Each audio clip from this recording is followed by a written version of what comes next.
देखो exercise 4.3 class 9th NCERT हम लोग 1 से 4 तक पार्ट 1 वीडियो में किए थे। पार्ट 2 वीडियो में हम लोग 5 से लेकर के जो रेस्ट क्वेश्चन बच गया था 8 तक सभी डिस्कस करेंगे।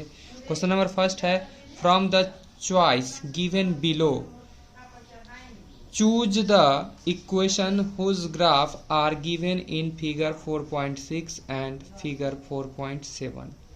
इस क्वेश्चन को समझना क्या है कि y is equal to x plus y is equal to 0, y is equal to 2x, 2 plus 3y is equal to 7x।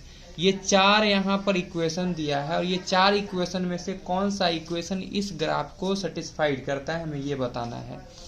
तुम ध्यान से देखोगे तो तुम लोगों के पास यहाँ पर गिवन कोऑर्डिनेट जो है, गिवन कोऑर्डिनेट इन फिगर 4.6 फिगर में गिवन कोऑर्डिनेट जो है हम लोगों के पास जो है कुछ इस प्रकार से है। तुम लोग ध्यान से देखना, बहुत इजी लगेगा। x और y की बात करते हैं। एक बार x 0 y भी 0 और दूसरी बार हमने देखा है कोऑर्डिनेट को x -1 और y +1 है और तीसरा कोऑर्डिनेट हमें देखने को मिला इस फिगर में 1 और -1। इस इक्वेशन में से कौन से इक्वेशन में ये सभी वैल्यू को पुट किया जाए तो LHS RHS के इक्वल हो जाए, वही इसका आंसर कहलाएगा। ध्यान से देखना, इक्वेशन अगर हम लोग क्वेश्चन नंबर फर्स्ट की बात करते हैं तो y is equal to x है। अगर हम y के जगह पर ध्यान से देखना क्या डालते हैं, 0 डालते हैं और x के अब 0 हाँ बराबर दे रहा है। दूसरा वैल्यू हम लोग पुट करते हैं, यहाँ भी इक्वेशन वही है कि y is equal to x है। एक बार -1 रखते हैं और इज इक्वल टू y के जगह पर क्या डालते हैं 1 पॉजिटिव और x के जगह पर -1 है, कभी इक्वल नहीं होगा। दो ही वैल्यू चेक करने पर हमने पाया इसका ये सॉल्यूशन नहीं हो सकता है। तीसरा वैल्यू भी तुम लोग चेक कर सकते हो। तीसरा वैल्यू में क्या है कि 1 कभी भी -1 के इक्वल नहीं हो सकता है, तो ये भी बात गलत पाया गया। दूसरा इक्वेशन की जब हम बात करते हैं, दूसरा इक्वेशन है x और y को ऐड किया जाए तो 0 आएगा। तो x के जगह पर हम लोग 0 डालते हैं, प्लस y के जगह पर 0 डालते हैं तो 0 मिलता है। देखिए दूसरा बाद में हम लोग क्या करते हैं, x plus y is equal to 0 है। दूसरा बार में -1 डालते हैं x की जगह पर, प्लस y के जगह पर 1 डालते हैं तो हमें रिजल्ट के तौर पे 0 मिलता है।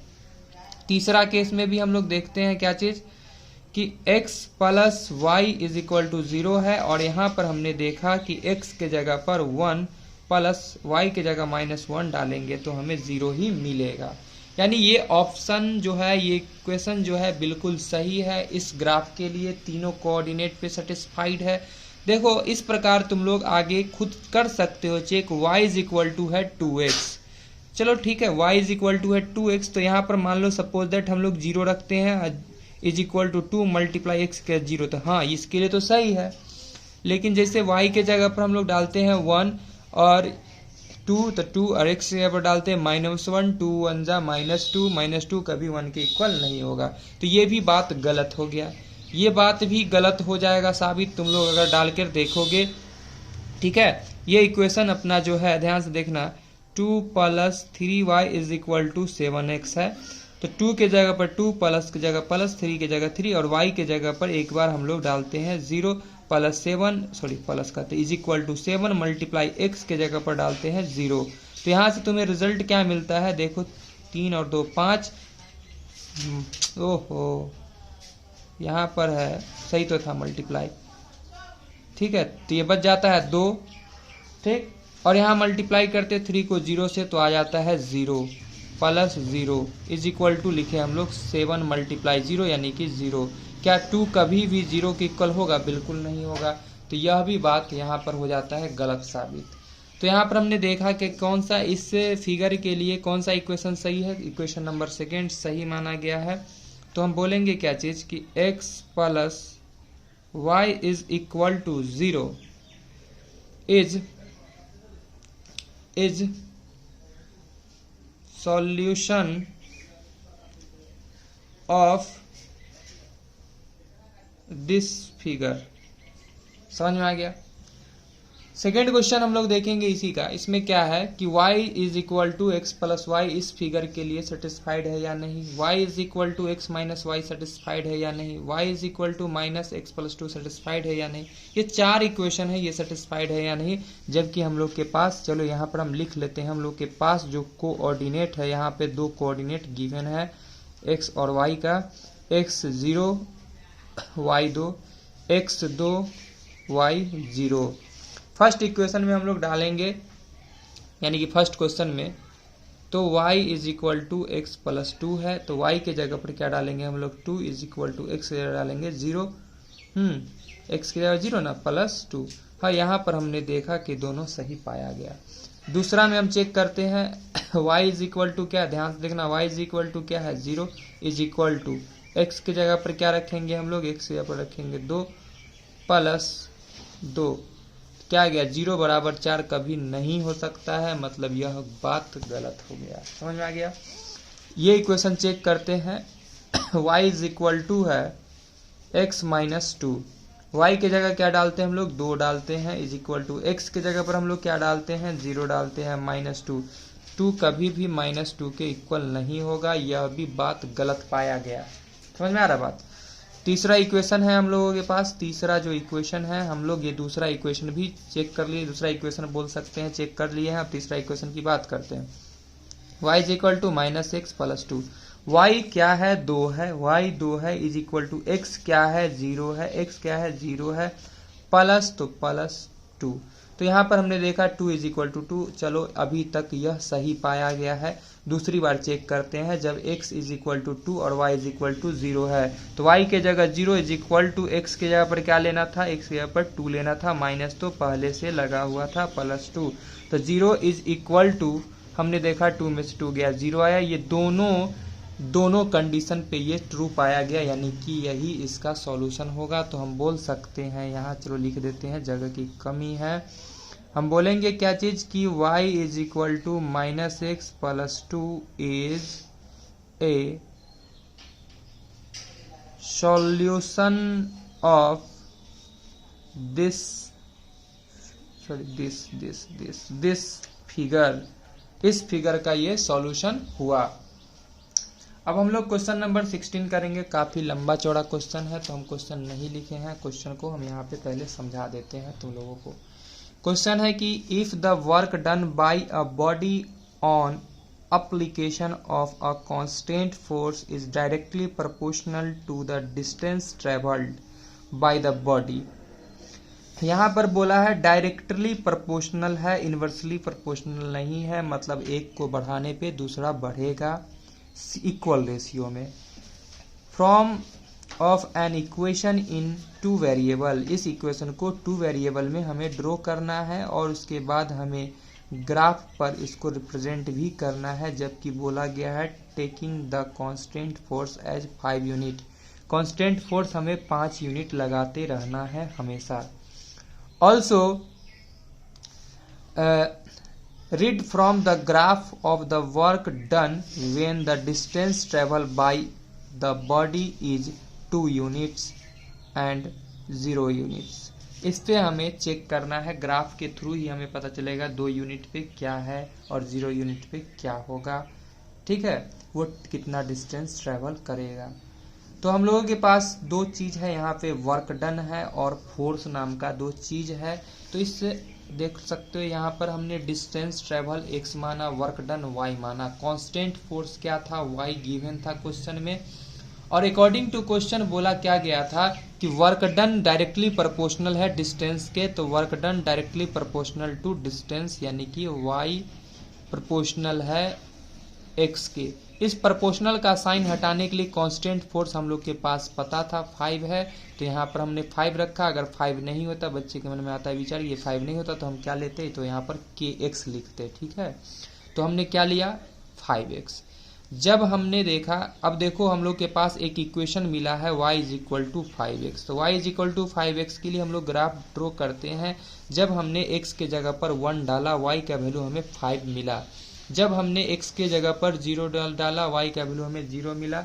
और इस प्रकार हमने देखा कि हमारे पास जो वैल्यू का चार्ट मिला है, x मिला है 1 तो y मिला 5, x मिला 0 तो y भी मिला 0। अब इसको हम लोग प्लॉटिंग करते हैं ग्राफ पे। तुम लोग ग्राफ पेपर पे भी प्लॉट कर सकते हो, हम इसी पे प्लॉट करने की कोशिश किए हैं। ये एक्सिस है, ये y एक्सिस है। 1 से लेके 5 तक लिखे, आगे भी लिख सकते हैं। इधर हम 10 तक लिखे। क्यों 10 तक लिखे? क्योंकि क्वेश्चन में हम लोग को बोला जा रहा था क्या चीज़, देखिए क्वेश्चन में 2 यूनिट चलना था। देख सकते हो 2 यूनिट चलना था, और जब 2 यूनिट की बात होती है क्वेश्चन में, और यहाँ पर मेरा इक्वेशन आया था 5, तो 5 में जिसे 2 से मल्टीप्लाई करेंगे बन जाएगा 10। तो हमने 10 तक लिया, ठीक है। तो यहाँ पर हमने एक्स एक्सिस और वाई एक्सिस को रिप्रेजेंट किया है। एक्स एक्सिस और वाई एक्सिस को रिप्रेजेंट करने के क्रम में तुम लोग के मन में विचार आता है ये किस चीज़ को रिप्रेजेंट कर रहा है। तो यह रिप्रेजेंट कर रहा है, ध्यान समझना, यह रिप्रेजेंट कर रहा है डिस्टेंस को। यह डिस्टेंस का लाइन हो गया, और यह रिप्रेजेंट कर रहा है वर्क डन को। वर्क डन, कितना काम हुआ, उसको रिप्रेजेंट कर रहा है, डिस्टेंस एंड वर्क डन। तो हम लोग ग्राफ जब ड्रॉ किए, x को लिए 1, x को लिए 1 तो y हमें मिला 5, मतलब ये पॉइंट है जो कि हम लिखे 1,5, ठीक है। दूसरा पॉइंट है 0,0, यानी x भी 0 y भी 0, यानी कि और ये हो गया तुम्हारा 0,0। अब इस लाइन को हमने जब ऐसे मिलाया तो एक ग्राफ ड्रॉ हुआ, और पूछा ये जा रहा था इस क्वेश्चन में, तुम लोग को ही पता ही होगा, बोला है कि 2 यूनिट के लिए, तो 2 यूनिट के लिए y इज इक्वल टू क्या हो जाएगा, ध्यान समझना, y is equal to 5x है, यानी कि 5 गुने, देखो यहीं पर हम लोग एक स्टेप बढ़ के भी लिख सकते थे। y इज इक्वल टू है 5x, तो 5 मल्टीप्लाई 2, यानी कि आ जाता है 10, यानी कि आ जाता है 10। तो वर्क डन कितना हुआ, काम कितना हुआ, जब हमने 2 यूनिट डिस्टेंस ट्रेवल किया तो वर्क डन कितना हुआ, तो वर्क डन हुआ है 10 यूनिट, ठीक है। दूसरा, जब 0 यूनिट की बात होती है तो वर्क डन क्या होगा, 0 यूनिट की बात होगी तो हम लोग y is equal to equation लाए थे 5x, यानी कि 5 मल्टीप्लाई 0, यानी रिजल्ट हमें मिलेगा 0, यानी कि 0 होगा।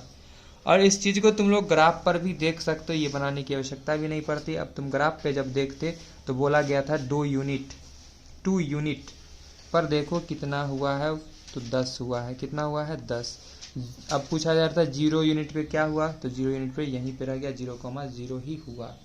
तो उम्मीद करते हैं क्वेश्चन नंबर 6 समझ में आया का। क्वेश्चन नंबर 7 की तरफ हम लोग बढ़ते हैं, बहुत ही आसान क्वेश्चन है। क्वेश्चन नंबर 7 में क्या बोला जा रहा है, देखो, Yasmeen and Fatima 2 students of class 9th of a school.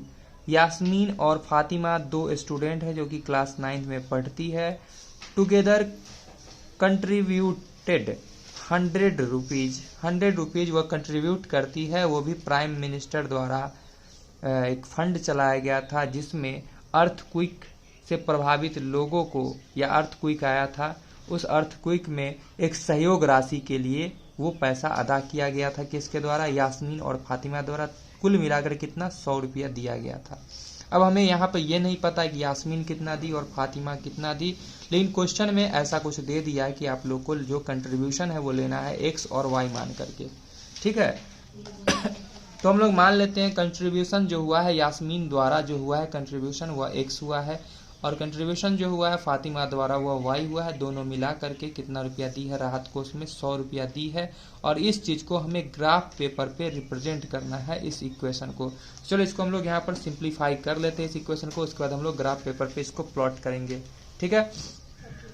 तो x plus y is equal to है 100, तो y इज इक्वल टू क्या आ जाएगा, 100 माइनस x। अब हम लोग लेते हैं when x is equal to 0, तो y इज इक्वल टू हमें मिलेगा 0 ले सकते हैं, ठीक, या मान लो कि 50 रुपया ही ले लेते हैं, तो क्या आ जाएगा 100 माइनस 50, यानी कि निकलेगा 50। मान लो when x is equal to 60, तो y इज इक्वल टू हमें मिलेगा 100 माइनस 60, यानी कि मिलेगा 40। अगर वैल्यू की चार्ट की बात करते हैं हम लोग, अगर वैल्यू चार्ट का बात करते हैं तो वैल्यू चार्ट में हमें क्या मिलता है, ध्यान से देखना, x और y का वैल्यू। x हमने जब लिया था 50, y भी मिला था 50, x हमने लिया था 60, हमें y मिला था 40। इस चीज़ को हमें ग्राफ पेपर पे रिप्रेजेंट करना है, तो चलो ग्राफ पेपर पे रिप्रेजेंट करके इसको हम बताते हैं। तो देखो इस चीज़ को हम लोग ग्राफ पेपर पे प्लॉटिंग करते हैं। एक्स कोऑर्डिनेट है 50, देखो ध्यान समझना, एक्स कोऑर्डिनेट है 50, वाई कोऑर्डिनेट भी है 50, 10, 20, 30, 40, 50, मतलब ये पॉइंट हो गया। ठीक है, ग्राफ पेपर पे बहुत आसान होता है प्लॉटिंग करना। एक्स कोऑर्डिनेट है 60, तो एक्स कोऑर्डिनेट है 60, वाई गया है 40, 10, 20, 30, 40, ये पॉइंट आया है। और ये दोनों पॉइंट को जैसे ही हम लोग मिलाएंगे तो हमें ग्राफ बन जाएगा, ग्राफ बन जाएगा। ठीक है, यह कोऑर्डिनेट जो आया था वो आया था 50,50, इसका नाम हम लोग लिख सकते हैं ए, और यह कोऑर्डिनेट जो आया है बी, इसका नाम बी लिखे हैं जो कि 60,40 आया है। और यह प्लॉटिंग हो चुका है, यहाँ पर 100 पे कटा है, यहाँ पे भी 100 पे ही कटा है। ठीक है, और ये किस चीज़ का ग्राफ आया है, तो यास्मीन और फातिमा द्वारा जो कंट्रीब्यूशन किया गया था, किस चीज़ में जो आया था, अर्थक्वेक, भूकंप जिसको कहते हैं, उसमें उसने जो डिस्ट्रीब्यूशन किया था उसका एक ग्राफ ड्रॉ हो चुका है। अब हम लोग बढ़ रहे हैं क्वेश्चन नंबर 8 की तरफ। तो देखो क्वेश्चन नंबर जो 8 है, इसमें हम लोग को फ़ारेनहाइट का फॉर्मूला, फ़ारेनहाइट का फॉर्मूला दिया है। Fahrenheit is equal to 9/5 into C plus 32। और पहला क्वेश्चन बोल रहा है draw the graph of a linear equation एवं using the Celsius for x axis and Fahrenheit for y axis. हमें इस इक्वेशन का यूज करते हुए फ़ारेनहाइट और सेल्सियस का वैल्यू निकालना है, और उस निकाले गए वैल्यू को प्लॉटिंग करना है ग्राफ पेपर पे। तो हमारे पास फार्मूला है जो इस प्रकार से है, हम बताए थे ट्रिक भी कि याद कैसे रख सकते हैं हम फार्मूला। फीवर में क्या होता है, नहीं पचा पाता है, चबाता है खाना 32 दांत से। तो ये फार्मूला याद रखना है। अब हम लोग यहाँ से कहानी को शुरू करते हैं। When C is equal to 0, तो F इज इक्वल टू क्या मिलेगा, 9/5 मल्टीप्लाई 0 प्लस 32। तो F इज इक्वल टू मिलेगा 0 प्लस 32, दैट मीन्स 32। When, और कम से कम 2 पॉइंट होना चाहिए, क्या चीज़ के लिए, ग्राफ प्लॉट करने के लिए। When C is equal to, ऐसा वैल्यू लेंगे जो आसानी से कट जाए। चलो ले लेते हैं हम लोग 5, क्या लेते हैं 5, तो आ जाता है Fahrenheit is equal to 9/5 multiply 5 plus का 32, 5 से 5 हो जाता है cancel. F is equal to आ जाता है 9 2 11 41। तो हमने यहाँ पर देखा फ़ारेनहाइट और सेल्सियस का जो वैल्यू निकाला। अब क्वेश्चन को हम लोग एक नज़र देखते हैं। यहाँ पर बोला जा रहा है, क्वेश्चन में ध्यान से देखना, क्वेश्चन में बोला जा रहा है कि एक्स एक्सिस पे सेल्सियस को रखना है, फ़ारेनहाइट को वाई पे। एक्स सेल्सियस, ये फ़ारेनहाइट। सेल्सियस का वैल्यू अगर 5 था, सॉरी पहले तो 0 था ना, 0 था, तो हमें उस स्थिति में 32 फ़ारेनहाइट मिला था। सेल्सियस का वैल्यू जब 5 था, फ़ारेनहाइट का वैल्यू मिला था 41। और इसे हम लोग को ग्राफ पेपर पे प्लॉट करना है। यह क्वेश्चन नंबर 8 का 1 है। तो ग्राफ पेपर लाते हैं, इस पे हम लोग प्लॉट करते हैं। तो देखो यहाँ पे ये अपना 0 है, और ये सेल्सियस है, ये फ़ारेनहाइट है, और सेल्सियस है 0 तो फ़ारेनहाइट है 32। तो इसमें अब हम लोग को 32 ढूंढना है। चलो ऐसे हम करते हैं, ये 10 का लेते हैं, 10, 20, 30, 40, 50, इस प्रकार हम ले लेते हैं। इधर भी 10, 20, 30, 40, 50।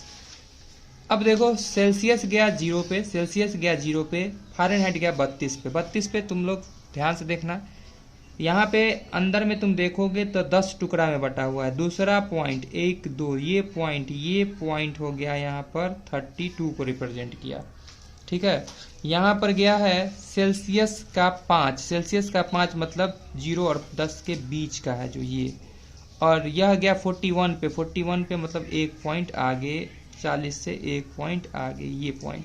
अब ये दोनों पॉइंट को जब हम लोग ज्वाइन कराएंगे तो जो लाइन ड्रॉ होगा वह इस गिवन इक्वेशन का एक ग्राफ होगा, इस गिवन इक्वेशन का। और ये कोऑर्डिनेट का नाम हम लोग ए डाल देते हैं जो कि है 0,32। ये कोऑर्डिनेट का नाम हम लोग डालते हैं बी जो कि है 5,41। और इस प्रकार यह ग्राफ प्लॉटिंग हो गया। क्वेश्चन नंबर हम लोग 2 डिस्कस करेंगे अब। तो देखो क्वेश्चन नंबर 2 में क्या है, if the temperature is 30 degree Celsius. जब टेम्परेचर 30 डिग्री सेल्सियस होगा तो फ़ारेनहाइट में इसका वैल्यू क्या होगा। तो फार्मूला है Fahrenheit. Question number 2, Fahrenheit is equal to 9/5 multiply C plus 32। और यहाँ पर दिया गया है सी का जो वैल्यू है वह है क्या चीज़, टेम्परेचर जो है 30 डिग्री सेल्सियस है। ठीक है, तो Fahrenheit is equal to 9/5 multiply 30 plus 32। और ये कितना टाइम्स कैंसिल हो जाता है, 6 टाइम, 54 प्लस 32। तो क्या बन जाएगा, दोनों को जोड़ने पे 4 और 2 6 8, यानी कि 86 डिग्री फ़ारेनहाइट आंसर कहलाएगा इसका। क्वेश्चन नंबर हम लोग देखेंगे इसका थर्ड क्वेश्चन में क्या है, if the temperature is 90 degree Fahrenheit. Temperature 90 degree Fahrenheit है तो फ़ारेनहाइट की जगह पर हम लोग 95 डिग्री डालेंगे, is equal to 9/5 C plus 32 degree ही है ये भी। तो 95 माइनस डिग्री रखो, कोई दिक्कत नहीं है, minus 32 degree is equal to 9/5 C. तो 95 में से 32 जाना है तो 5 में से 2 जाना है तो 3 डिग्री। और ये तुम्हारा हो जाता है 9 में से 3 गया तो 6, जो बट्टा 100 सट्टा इज इक्वल टू 9C मतलब।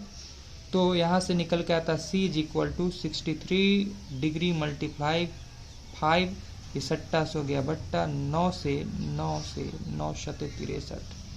सो हमने देखा है C इज इक्वल टू आ गया 35 डिग्री सेल्सियस आंसर। ठीक है, क्वेश्चन नंबर हम लोग देखेंगे इसका 4। क्वेश्चन नंबर 4 में तुम लोग देखोगे क्या है, if the temperature is 0 degree Celsius. जब टेम्परेचर 0 डिग्री सेल्सियस है तो बोला जा रहा है the temperature in Fahrenheit, and if the temperature is 0 degree Fahrenheit what is temperature in Celsius.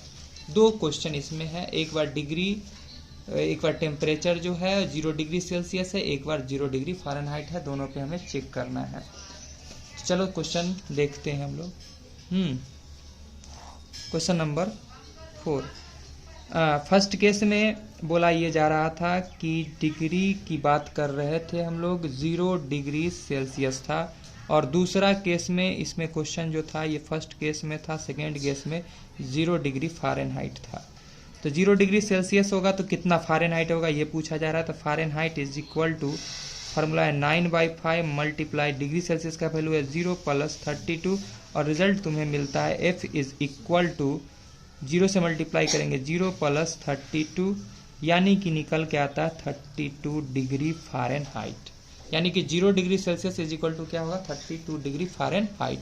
जबकि 0 degree Fahrenheit is equal to क्या होगा वो भी चेक कर लेते हैं। 0 degree Fahrenheit is equal to 9/5 multiply C plus 32।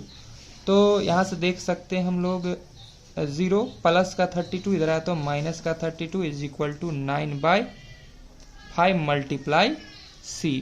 तो यहाँ से रिजल्ट तुम्हें मिलता है माइनस का 32, ये डिवाइड का 5 तो मल्टीप्लाई का 5, ये मल्टीप्लाई का 9 डिवाइड में 5 इज इक्वल टू C।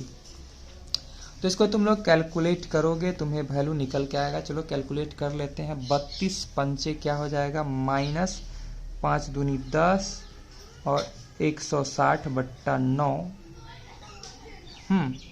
9 से डिवाइड करेंगे रिजल्ट हमें मिल जाएगा। तो जब हम डिवाइड किए तो हमने पाया कि C का जो वैल्यू है -17.8 डिग्री सेल्सियस अप्रॉक्सीमेट वैल्यू पाया गया। अब क्वेश्चन नंबर हम लोग देखेंगे 5। चलो यहाँ पर बोला जा रहा है is there a temperature which is numerically the same in both Fahrenheit and Celsius. If yes find it. कब टेम्परेचर इक्वल पाया जाता है फ़ारेनहाइट में और डिग्री सेल्सियस में भी टेम्परेचर इक्वल होता है, वो कौन सा वैल्यू है जिसपे दोनों टेम्परेचर इक्वल होता है। तो चलिए हम लोग मान लेते हैं ऐसी स्थिति में लेट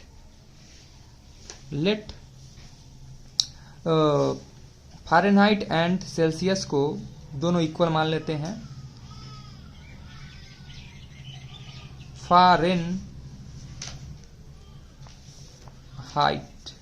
HEIT होता है, Fahrenheit is equal to Celsius, और मान लेते हैं x डिग्री टेम्परेचर पे दोनों इक्वल होता है। अब हम लोग जानते हैं फार्मूला के according to formula F Fahrenheit is equal to 9/5 multiply C plus होता है 32। अरे वाह, कट गया था। Fahrenheit is equal to 9/5 multiply C plus 32।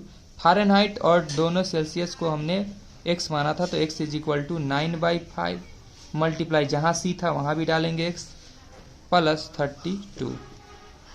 तो x is equal to 9x/5 plus 32। भैयारी एक तरफ, मामानी का भाई एक तरफ, तो x वाले को एक तरफ ले आना है। x minus 9x/5 is equal to 32 बच गया। एलसीएम यहाँ से आ जाता है 5, यहाँ से हो जाता है 5x माइनस का 9x is equal to 32। Clear है यहाँ तक? तो यहाँ से माइनस करने पर आता है माइनस का 4x/5 is equal to 32। This implies minus का 4x is equal to 32 multiply का 5। अब तुम देख सकते हो यहाँ से x is equal to minus 32 multiply 5 divided by 4। 4 से कितना टाइम्स कैंसिल हो जाता है? 8 टाइम्स कैंसिल हो जाता है। सो x इज इक्वल टू आ जाता है -40, यानी -40 डिग्री पे फ़ारेनहाइट और डिग्री सेल्सियस इक्वल पाया जाएगा। चेक भी कर सकते हो तुम लोग, इस पे तुम लोग देखोगे दोनों इक्वल पाया जाएगा। चलो चेक भी कर लेते हैं हम लोग। चेक करते हैं, फ़ारेनहाइट को रखते हैं -40 is equal to 9/5 multiply, Celsius को भी रखते हैं -40 और प्लस 32। तो तुम देख सकते हो ये कितना से कैंसिल हो जाता है? 5 से 5 8 40 -40 is equal to 9 8 72 -72 plus 32 -40 is equal to -40। बिल्कुल सही पाया गया। तो उम्मीद करते हैं तुम लोगों को वीडियो पसंद आया होगा, ठीक है। और इस प्रकार यह एक्सरसाइज हो जाता है।